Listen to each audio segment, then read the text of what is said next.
The following is a production of DallasCowboys.com and the Dallas Cowboys Football Club. How about them Cowboys? Yeah! Go Cowboys! This is Girls Talk, Boys Talk, presented by Jigsaw Dating, preferred dating partner of the Dallas Cowboys, and broadcasting live from Dallas Cowboys World Headquarters at the Star. Now your host, Nicole Hutchison. Cowboys Nation, welcome into another episode of Girls Talk, Boys Talk, presented by Jigsaw, the preferred dating partner of the Dallas Cowboys, right here in the SWBC studio. I'm joined with Chrissy Scales, Jess Navarez, myself, Nicole Hutchison, and ladies, it's Victory Monday. Victory Monday. We love a Victory Monday. It was a happy ride home. That was good. Such a good little note. On key. Yeah, no, that it's was okay. so calming. Really? Yeah. Wow. That was nice. You know what else is calming? The fact that we have a win. That's We're so 1-0 calming. to start the season. And, better yet, Dak Prescott got paid. Oh, $240 million over 4 years. We've locked in our quarterback, guys. man. How y'all feeling? Good. I mean, look, here was the thing. There was some chatter about it. Or like you and I were literally talking about this on Saturday. Literally, yeah. Friday? Saturday. Friday. Saturday. We're talking about it at some point. Yeah. And I was like, okay, one of two things is going to happen here. They get it done at the last minute, or we never hear about it until the end of the year. Like, it's not going to be an in-between thing anymore. Like, it's one of two things. So when it happened, funny enough, my phone was on Do Not Disturb. Like, I'm getting all the happy birthday texts all day. And I was like, I can't. I'm getting overstimulated. My dad's text goes through because he's an emergency contact. And he's like, happy birthday. And I was like, oh, thanks, Dad. Yeah. And then he's like, Dak's done. And that's all he said. And I was like, what? Like, I panicked because I didn't know how to take that. But overall, I mean, give the man his payday. He deserved this. He earned this. When you're coming off of a, almost MVP caliber year, just the leadership that he brings to this locker room is so valuable. And, I always say in terms of the Cowboys, they've gotten lucky with their last two quarterbacks. You had a Tony Romo, you had a Dak Prescott, both of which were never supposed to be the starters of the Dallas Cowboys. And you look ahead, and now you really don't have to for the next 4 years. You're a Dallas Cowboy for life. Dak Prescott, love it or hate it. Look, you are not getting anything better if you were not signing this deal. So I'm very happy the deal's done. Yeah, well, Jerry Jones, the Jones family arrives Sunday morning in Cleveland, and everything is so happy and light on the sideline. I thought it was because of the Dak deal. I didn't realize it was just his birthday they were celebrating. Oh, obviously, yeah. all that. But no, it was great. It was 29. just a happy, it was just kind of light. Jerry was in a great mood. Dak, obviously felt great about it. I don't think it affected his performance because the guy's going to prepare and play the same way no matter any distractions or anything that's happening, even with the generational wealth that is created by this extension. But it wasn't agreed upon until late morning. I mean, it was 11 a.m., right? just about an hour and a half, 2 hours before the team bus left on Sunday morning from Cleveland for the stadium, just a 5-minute ride. But it's good to be done. Dak played well. The offense did what it needed to do. It wasn't, the greatest offensive performance, but it didn't need to be because the defense played lights out in the 33-17 win. But I think that the best thing about it is they don't have to answer any more questions about it. So I don't know who was happiest, that Dak doesn't have to answer the questions, that Jerry and Steven don't have to answer the questions, and Mike McCarthy and the teammates. So now, it was going to get done, but I'm just happy it was done before the game. And you know what I found interesting, too, was on the outside, everyone's like, oh, this is a distraction. The distraction's done.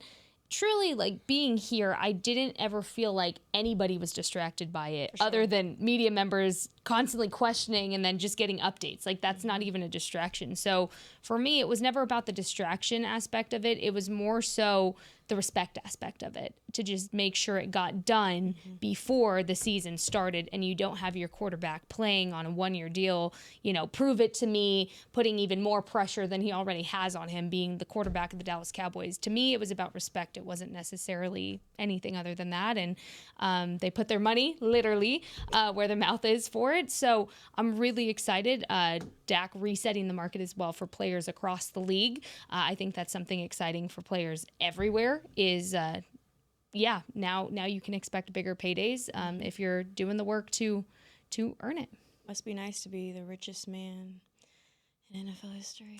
I mean, he was talking about buying everybody watches. I'm give like, me does a that dollar. include us? We are in give me this a dollar. building. That's what was, just it was just the atmosphere and the spirit of all that. Hey, can I have a loan? And like Shotty comes out before the game, and I'm like, are you going to be able to call any bootlegs or waggles? Because I don't know if Dak, with all that money in his pocket, is going to be able to move effectively outside the pocket. That's funny. And so it was just that kind of atmosphere. Yeah. For sure. Well, they've got the deal done. They've locked in their quarterback, and now, as Dak Prescott said, he did not want to be talking about it after Sunday, so that is now wrapped. But no, talking about this win, the Cowboys now 1-0 to start the year, and when you talk about, the things that they did well, you talk about this defense and Mike Zimmer dialing up things. They put the clampers on the Browns. Offensively, like Christy mentioned, didn't do too much, but what I did love is that I was watching the countdown on ESPN to kickoff. Yeah. And they were like, I don't really know if, the Cowboys have any other offensive weapons outside of CeeDee Lamb. Boom. Literally, first touchdown of the game is Brandon Cooks. Yeah. So just seeing that, for them to be able to make that statement that they do have offensive weapons, how big was that? Well, that's why you shouldn't rely on national media. Pay attention, folks. Listen to There you go. listen to the people who are in the building. The Girls Talk, Boys Talk, presented by Jigsaw. At 4 p.m. The preferred dating partner of the Dallas Cowboys. Now, the thing about that was just such a great throw by Dak Prescott to Brandon Cooks. It was just a great throw. And then, Ferguson, the good news coming out of this is that Mike McCarthy, speaking just an hour ago, said, because he is going to be such a dynamic weapon this season as he was last year, but the good news, because when he took that helmet to the knee after making that catch in the third quarter, it looked really bad. And he got up but couldn't put any weight on that left leg and needed to be helped off the field and up the tunnel and into the locker room. So it looked pretty bad at the time. But the good news is that they've done the MRI, and Coach McCarthy said earlier today that Ferguson will be working with on Wednesday at practice with the return to a work group, so basically in rehab. So hopefully short term. Yeah. And he mentioned that Hunter Lipke, played a role, and can pick up some of that with the F and some of the things that the tight end does. But overall, it wasn't the second half. I think the offense struggled. They were 0 for 5 on third down and not able to really get the ball moving. Coach McCarthy talked about in the passing game that there was some bump press coverage, and they didn't do as well, the receivers, against that press coverage as he would have liked. So that's the thing. You have a big win, but you can also go back and, from a coaching standpoint, have some teaching points moving forward.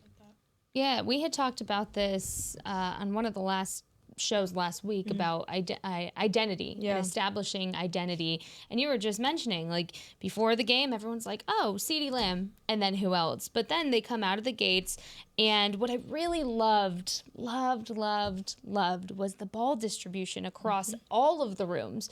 Would have loved to see more tight end involvement, even after, like, pre-Jake Ferguson, I guess, injury.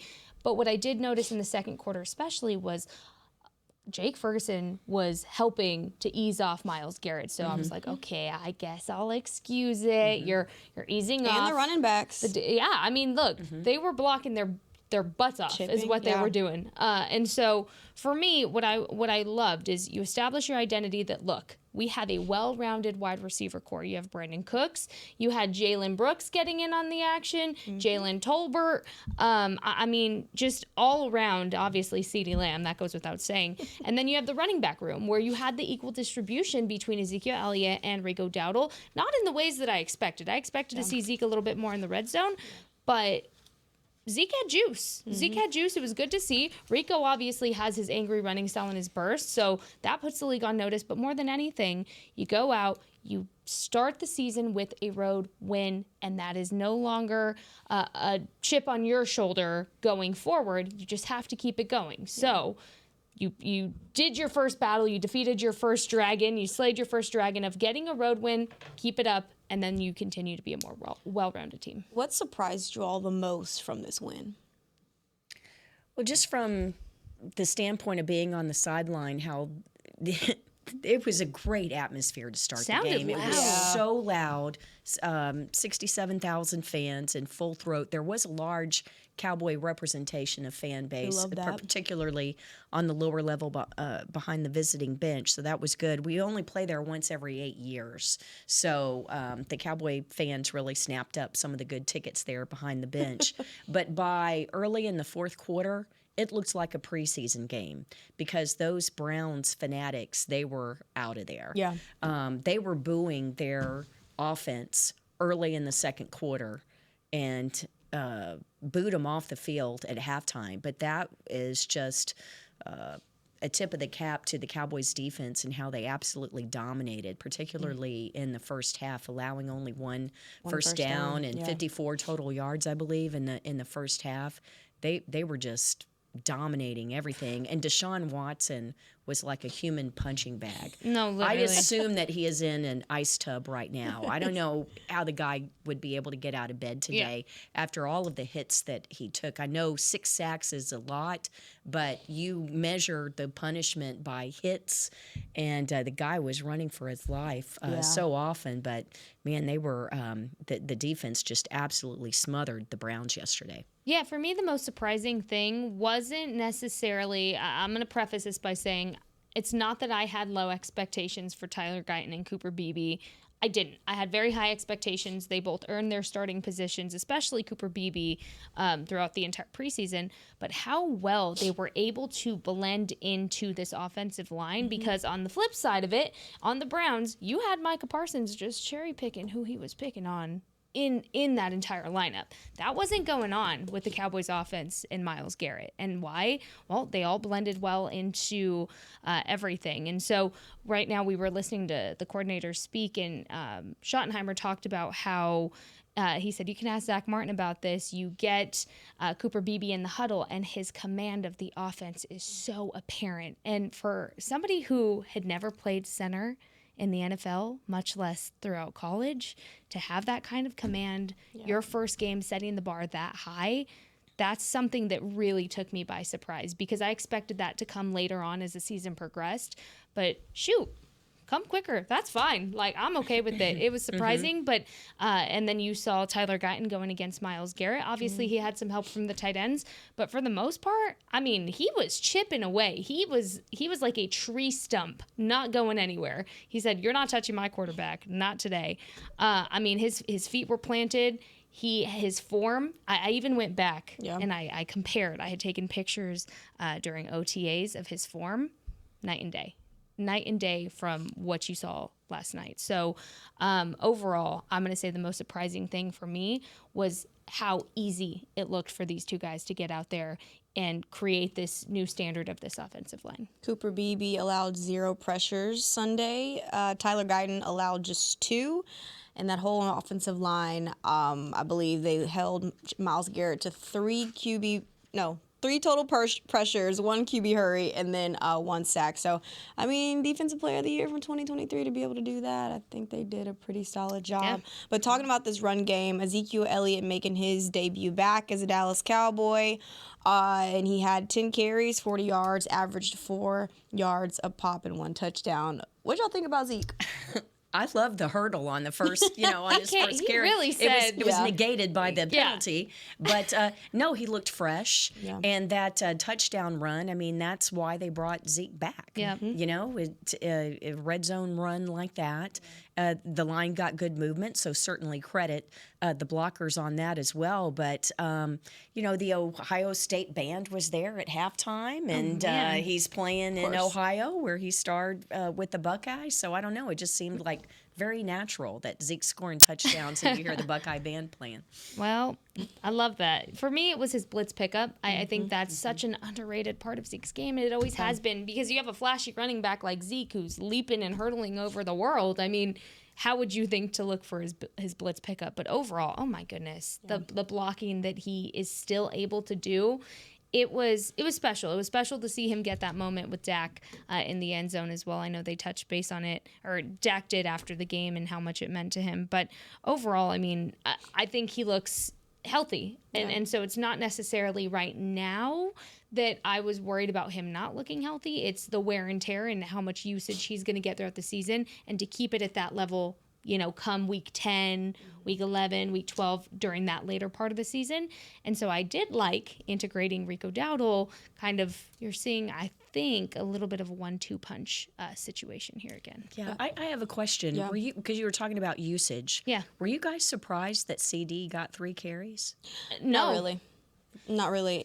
And I think that's just a part of the ramp up phase that they've been talking about. Granted, this is CeeDee Lamb. I mean, but See, I was surprised it was 3. I wasn't surprised maybe once or something, just kind of sprinkle it to show it. But, I mean, that was obviously part of the game plan. Each play was a pretty big play, though. Yeah. You know, so I think that that was like a slowly bring him back in the mix of things. Maybe next week it'll be kind of like, okay, maybe 100% go. But I don't know. I don't think I was surprised. Well, to me, I also think, Christy, to your point, 3 for now could be the starting point, because you could see it a lot more often than you're used to seeing. That's why I think 3 is a lot for a receiver to get it. Oh, yes. Honestly, I thought you'd see a little bit more of Deuce, and Mike said today, you know, he wanted to see a little bit more of Deuce. So I think, honestly, those 3 kind of took away from Deuce's numbers. Well, I think that you would have seen a lot more Deuce and Rico as well. You know, more carrying the ball. Yeah. They in the second half they couldn't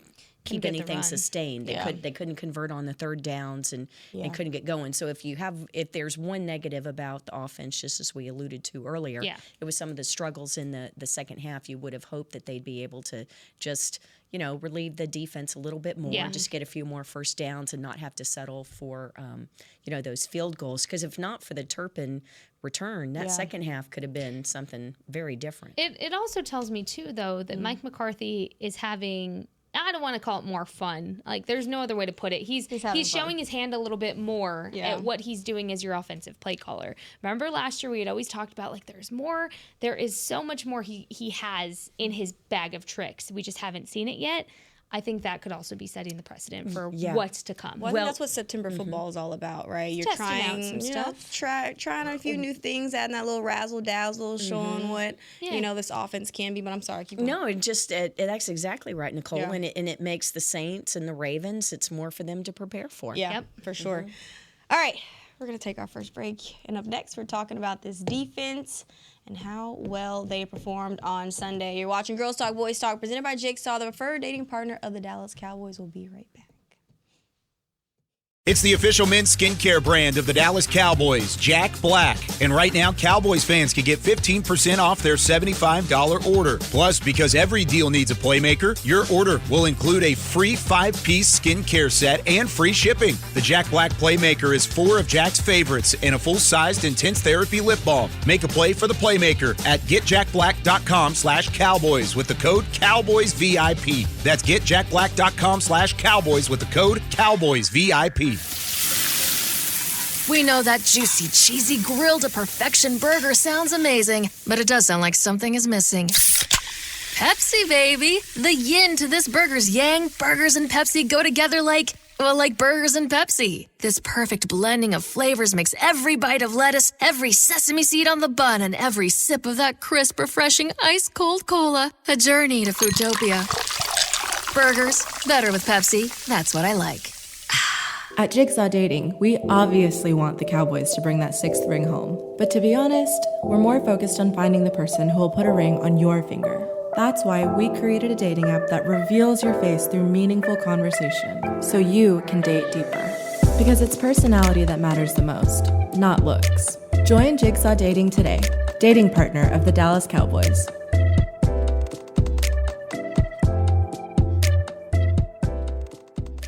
The Dickey family always mandated that the only Polish-style sausage worthy of their restaurant must have high-quality coarse ground beef and pork, rich spices, and fresh natural casings. We still serve it to this day, and it's so popular, Dickey sausage has been named the official sausage of the Dallas Cowboys. The perfect matchup on game day. Dickey's Barbecue Pit. No one outsmokes us. Order at dickeys.com. For groups, call 866-BARBECUE. Dibs on the ribs.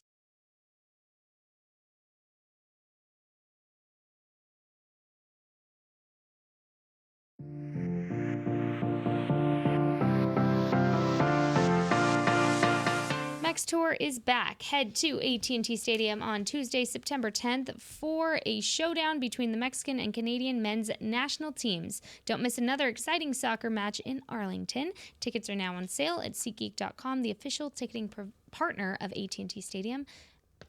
And there you go. There it is. There it is. There it is. And I want to correct myself real fast because I do have slow moments, and it's okay. It happens to everybody.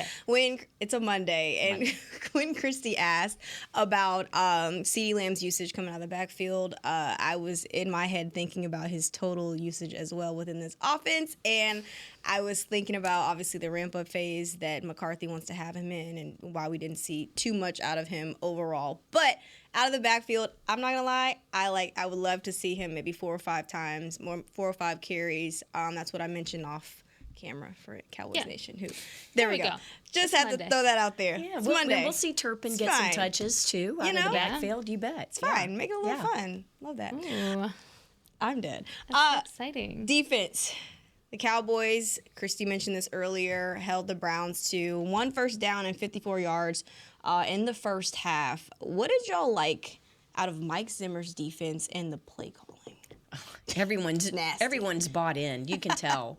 And just the energy on the field. And, of course, confidence comes from demonstrated ability. That's a Parcells that's a saying. good one. And so it just means that you have some early success and you just build on it, right? And new system for some of the guys. But you still have the guys like Eric Kendricks and the Nick Vigils of the world who have played for him and know it. But man, it was the way that the defense was flying around the field, and it looked like DeMarvion was just shot out of a cannon. Literally. His closing speed of light. Micah being used in different places. DeMarcus Lawrence looks like emptying the tank. Love that.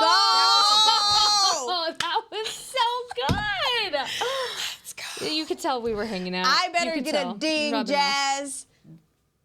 Oh, you are a hater. That was a good one. That one was fantastic. But he's such a warrior, and God, everybody was so fresh, right? Yeah. But the main thing that you have to do is affect the quarterback. And we mentioned earlier about Deshaun Watson being and just I think that the pass rush really helped the young cornerback with Carson. Yeah. And, Diggs didn't look like he was coming off of a knee injury necessarily. I thought that he looked like the Trayvon from a couple years ago.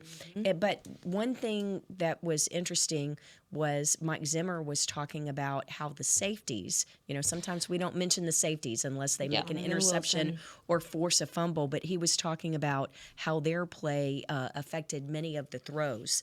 And so I thought that was a really interesting thing that because the safeties paid some extra attention to Amari Cooper, that, Amari had just 2 catches. 2 catches. For 16 yards. Yeah. And that was Caitlin Carson's 2 pass deflections. So really it was all 3 levels, right, working together, all 3 levels of defense, and it was just an outstanding effort and production. For me, what I really like about Mike Zimmer's defense so far is you're playing up to your guys' strengths that they have. There are natural God-given abilities that they're here for, that they made it to the NFL with.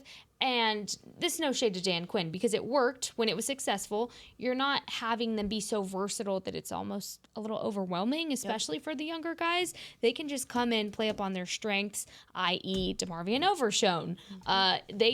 Zim even mentioned having him as a spy on Deshaun Watson when he got out of the pocket, which I thought is genius. Like, he said it in the press conference, and I said, no wonder he, like, it's just playing up on your guys' strength and really understanding them. And he talked about it a little bit today, how when he first came in, he studied and he tried to understand where everybody was at, what they could bring, and then he went from there. And to me, you can see that because he's not trying to make anybody do anything other than just play your position. And that sounds so simple, but I feel like last year things were kind of getting a little mucky when you had guys trying to switch positions, and then given there was injuries that warranted that, but also just doing too much to where you couldn't just focus on your skill set. So overall, Christy, I mean, you mentioned all the guys that were productive, but Micah Parsons, the Micah Parsons effect just continues to be so known.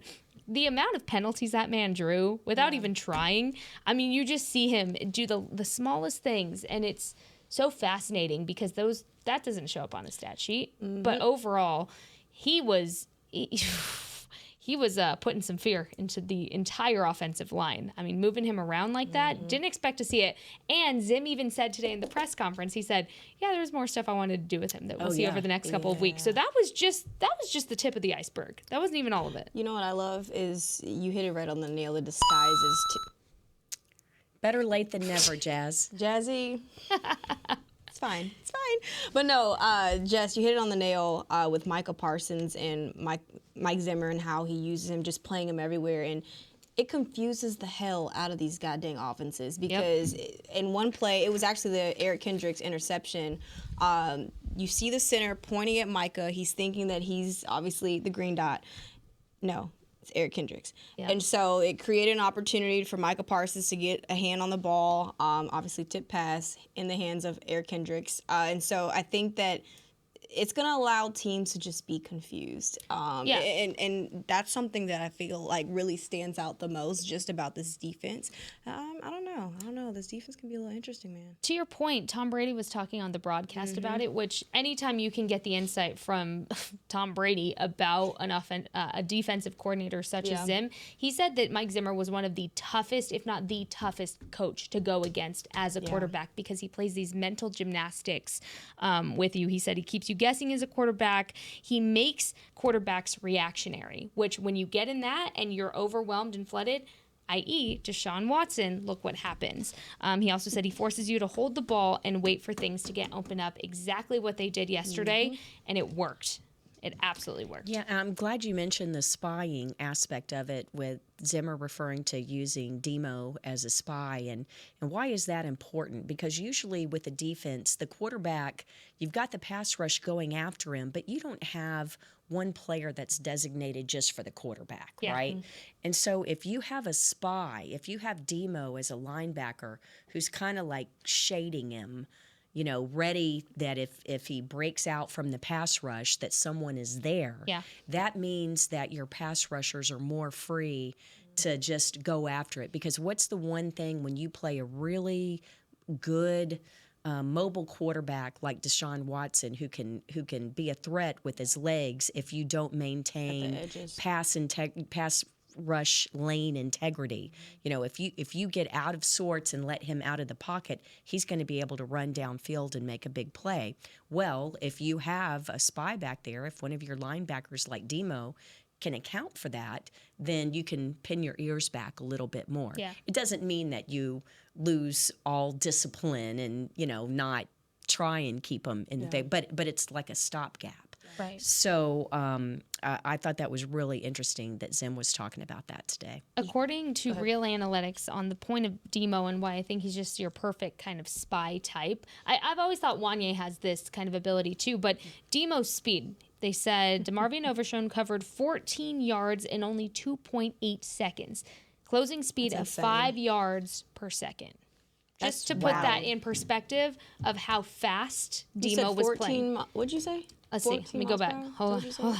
14 yards in only 2.8 seconds. Closing speed of 5 yards per second. Shout out to Real Analytics for putting that out there on Twitter. And fascinating. We should mention one other thing that Zimmer mentioned. He was saying that the coaching staff needs to do a better job moving forward with Micah, as well as he played and all the different places they used him. Yes. He was getting double chipped so often. Yep. By that we mean, when a chip can come from a tight end, it can come from a running back. It's when you're pass rushing and you have the tackle or the guard, the offensive lineman who's blocking you, you'll have other people come and shove you, chip you, try and help block you. Well, Micah, a great pass rusher like him or Myles Garrett, they're going to get chipped a lot. And so Mike Zimmer was talking about how we need to do a better job moving forward of helping Micah avoid some of these double chip situations, because you can imagine how hard it is to get past one guy. Now you got a second and a third taking shots at you as you're trying to get to the quarterback. So that'll be interesting to see moving forward. What impressed y'all about, again, Oso Odigizua and Jordan Phillips on the interior defense? Oh, my gosh. Jordan Phillips. Oh, that hit that he had on Deshaun Watson. That was hard. I'm like, oh, my gosh, is Watson going to get up? Because he had already been ragdolled most of the day. You could hear it on the broadcast. Oh, my goodness. There's sometimes on the sideline where you're like, oh. Did you hear the impact? It's not so bad, but you just getting pancaked by the dude. On the broadcast, it was just a tough. Yeah, like it made me jump back a little bit because and to Watson's credit, crazy. He got up. He showed his toughness, but he's hurting today. That was a heck of a hit. But here's what I loved was there's a defensive line rotation and going out are Linval Joseph and Jordan Phillips. And it's like, yes. Because defensive line and the depth at tackle. Didn't we say going into camp? Or I know that was one of my main things to look at. And I'm like, ooh, wow. If these guys can stay healthy and you keep a real rotation how you want it, and that you're not having to change things up to, because you're affected by injuries. Wow. I mean, that was really something. It also keeps them less predictable, too. When you have different guys with unscouted looks like a Linval Joseph or Jordan Phillips, Love it. You're not going to be able to scout that. That film's not going to say much, and then you come out the next week and get another hit like that, another quarterback.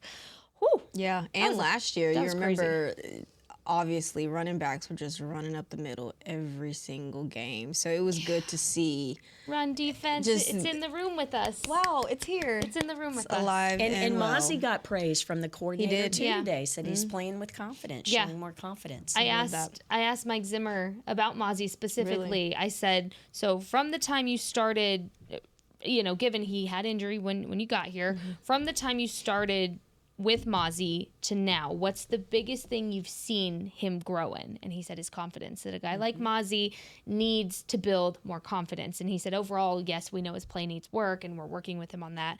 Typical coach thing. But then he kind of goes off the page a little bit to say, a guy like Mozzie grows confidence with more time and more learning, essentially. Demonstrated ability? Yeah. And so he said his confidence is continuing to grow, and we've said that on here. We said this for a long time now, that Mozzie's thing is a game of confidence, and it looks like, according to Zim, he's winning the game so far. Well, it also goes back to Zim and what you said about him playing to his players' strengths. You don't have him trying to make Mozzie, pass rush. Like, that's not really his strength. His strength is run stopping. Yeah. That's what he did well in Michigan. So, I mean, you got to give credit to, again, Mike Zimmer, who's, again, playing to players' strengths. You know what I wanted to add, too? I was telling Christy this on the way down here. Mike Zimmer was asked about, hey, it was your first game back. How did it feel? The real media-esque questions and asking Zim. And I feel like most coordinators or coaches in that position would go on a thing of like, oh, I missed it so much. It was this big thing. Nope. Zim could not have made it less about him if he tried. He sat there with a real stone face like, yeah, it was cool. Like, it was fine. And he said, when I called that first play, like, it started again. But that was the question he moved on from the quickest in that entire press conference, because he's not making it about him. He made it very clear just how he answered it. it's not about him. It's about the players. And so I really like that kind of mentality from a coach as well. Can we talk about Maris Leofau real quick? Can we please? Oh, I have a sweet story to Go share. for it. Oh, I love sweet stories. So the team gets into the team comes from the hotel, from the airport Saturday evening to the team hotel. And there's always some, a few fans there, or, maybe you have some family that's coming in town for the game.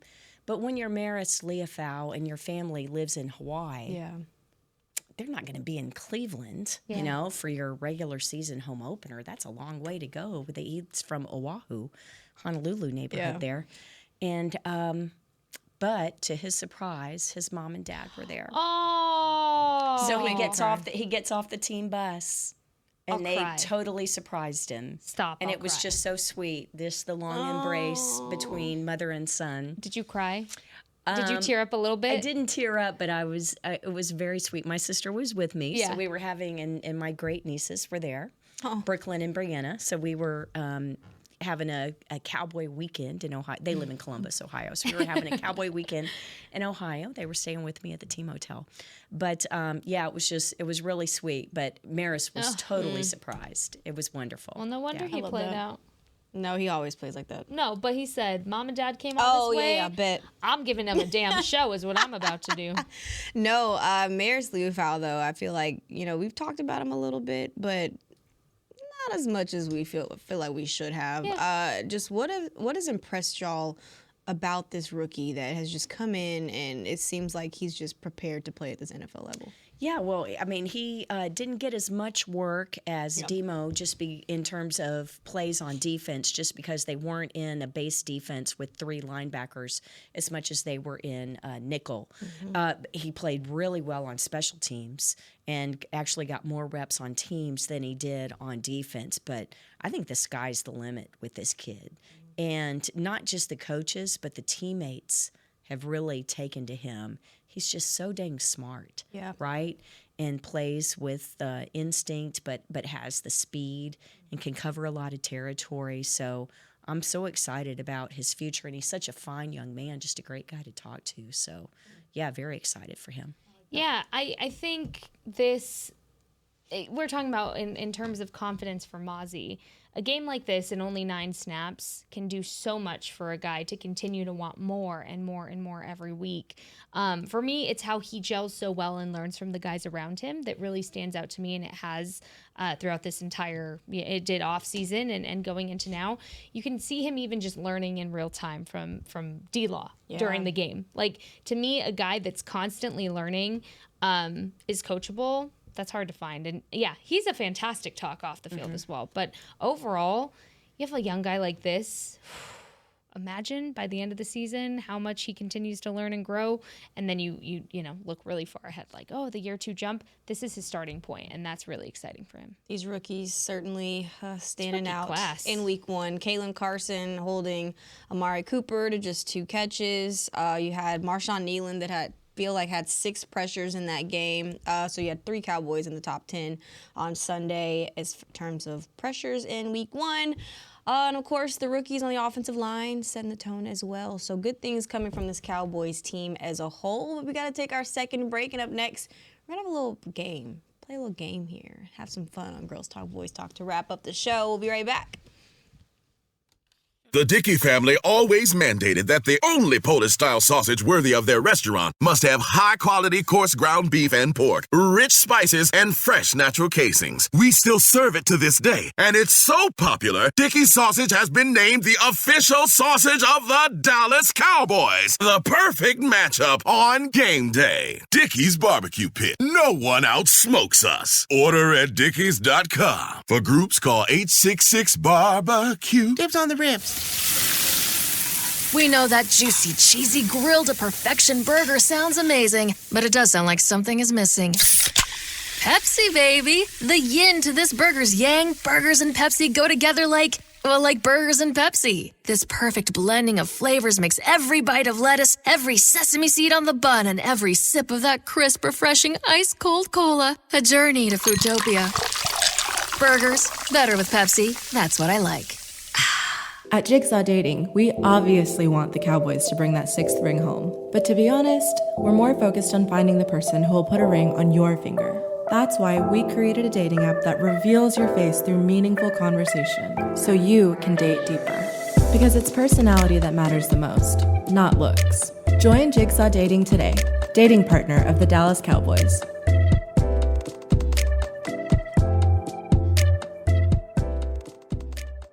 It's the official men's skincare brand of the Dallas Cowboys, Jack Black. And right now, Cowboys fans can get 15% off their $75 order. Plus, because every deal needs a playmaker, your order will include a free 5-piece skincare set and free shipping. The Jack Black Playmaker is 4 of Jack's favorites and a full-sized intense therapy lip balm. Make a play for the Playmaker at getjackblack.com/Cowboys with the code CowboysVIP. That's getjackblack.com/Cowboys with the code CowboysVIP.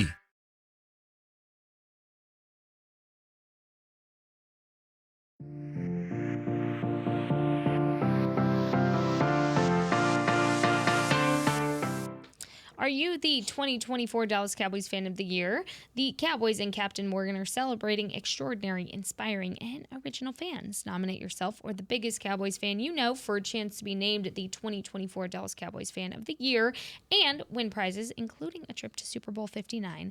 Visit DallasCowboys.com/fan of the year. Go Cowboys. Also, who would not want to see Kendrick Lamar perform halftime? All I know is they not like us. They're not like us. Get it? They're not. Period. Hey, by the way, I know we said that we weren't talking about this anymore, but Dak officially just signed his contract. I don't know if we can zoom in on this, but this is we can't. It's fine. It's fine. It's okay.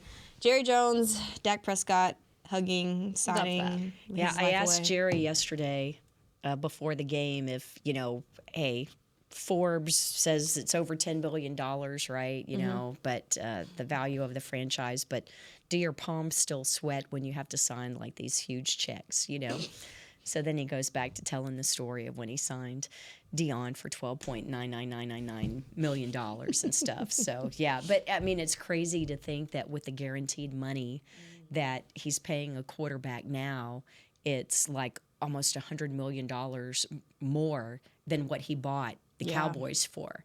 So, but that's great for Dak and the Prescott family, and now it's behind us and onward and upward. Yesterday everyone's like, oh, happy birthday, the greatest gift must be a Cowboys win. I'm like, no, it is not actually. It's not ever having to talk about Dak signing a contract and Jerry Jones waiting and the whole thing. Like, I don't have to talk about that anymore. That was the greatest gift. Well, the greatest gift today will be coming up with y'all's teacher's pet. Okay. Wow, okay. Yep. So basically, what you're going to do is... From each unit? Each unit, name who your teacher's pet is.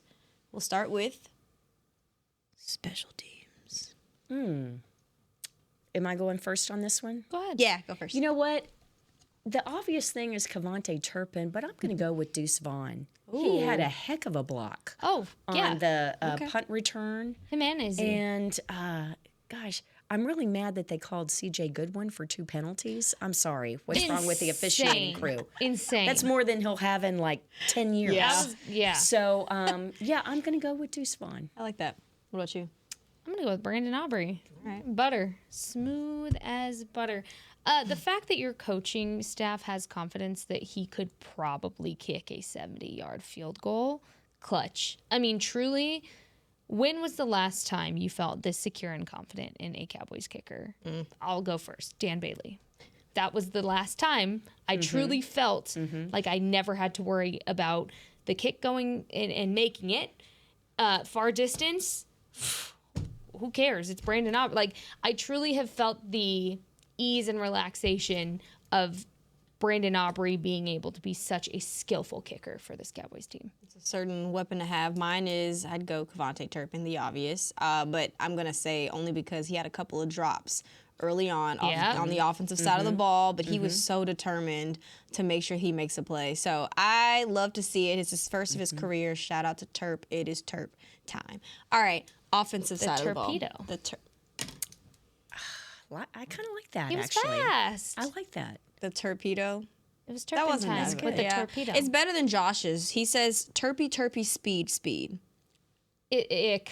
That gave me an ick. Exactly. I got an ick. It's I'm very sorry. cringe. Very cringe. I'm going to have a few things to say to him about that. I will throw up. No, man. I know he's probably listening right now. Yeah, don't like it. No, I'm just kidding. All right, offensive side of the ball. Who's your teacher's pet? Jess. Cooper Beebe. All right. I stole mine. I'm gonna go BB Bear. I've deemed him the BB Bear because, off field, he is the kindest, sweetest person to talk to in that locker room. On field, Grizzly Bear. Like the way he walked into this game. First of all, you go back to this spot was not guaranteed for him. He was going against Brock Hoffman, who had the upper hand throughout all of training camp, going into this competition. After Tyler Biadasz was headed to the Commanders, Brock Hoffman had the upper hand. Cooper Beebe did not. Having never played center, learning a new position, learning a new playbook, learning new verbiage, and being at the center position is so vital for your quarterback's success. Cooper Beebe handled it with such grace. Truly, I don't know what rookie you can grab and handpick out of the next century that could handle that like Cooper Beebe did. I like that one. Yeah, I'm just going to be a copycat Go for ahead. most of the same reasons. So. Yep. So who's yours, Retweet. Nicole? I'm over here like, hey. I would go Tyler Guyton, but I feel like I always highlight Tyler Guyton. So, you know what? Well, he deserves it. Look at what they did against a great You Browns Dak defense. Prescott. Nah, I'm going to go TG. Sorry. Sorry, Dak. We My take you bad. for granted all the time. You got paid. You got paid. Never mind. We're going to highlight you all year. No, I guess I'll stick with Tyler Guyton. Yeah. Having to go up against Myles Garrett in your first true NFL game, regular season game of the season was a tall task. So I'm going to go TG. Bonus teacher's pet, CeeDee Lamb, because people that said, oh, he didn't have a training camp. I'm looking right at you. Sure as hell didn't need it to look that good, did he? He didn't. All right. There you go. Defensive side. Who we going with? Wow. That is hard. Yeah. I'm sorry. The heart and soul is still DeMarcus Lawrence. Yep. So that's my guy. Although Kendricks I was thinking about too. Going to. I was like, Nicole's going to take Kendricks for sure. No, I was going to go D-Law, but. Really? Yeah. Okay. Yeah, I was. I'm going to go.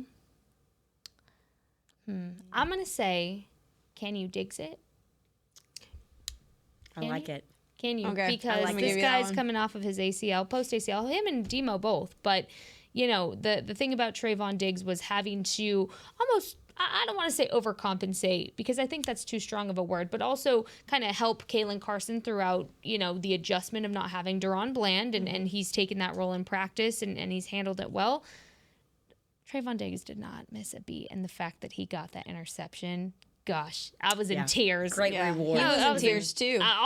Nick Harris posted this video of him hugging Al Harris before the game, and just visibly so excited to be back. So I was excited to see the ball hawk being a ball hawk again. Well, since y'all both, you took Diggs, D-Law, well, then I am going to pick my curly hair twin, There you go. Pisces bestie, EK. Yep. Eric Kendricks, I feel like he has taken this, or helped take this linebacker core to a new level. And I think there's good things coming from this linebacker core. I can believe it. I can see it. And they're going to be special this year. But we got to go. We do. It has been great. It Cowboys goes fast after a win. 1-0. I know. It's not gloomy. It is victory week. And the Cowboys have the Saints coming up on Sunday. It is a 12 noon kickoff, but we've got more Girls Talk, Boys Back Talk at all week long. So make sure to catch us tomorrow at 4 p.m. We'll see y'all tomorrow. This has been a production of DallasCowboys.com and the Dallas Cowboys Football Club. How about this, Cowboys? Yeah!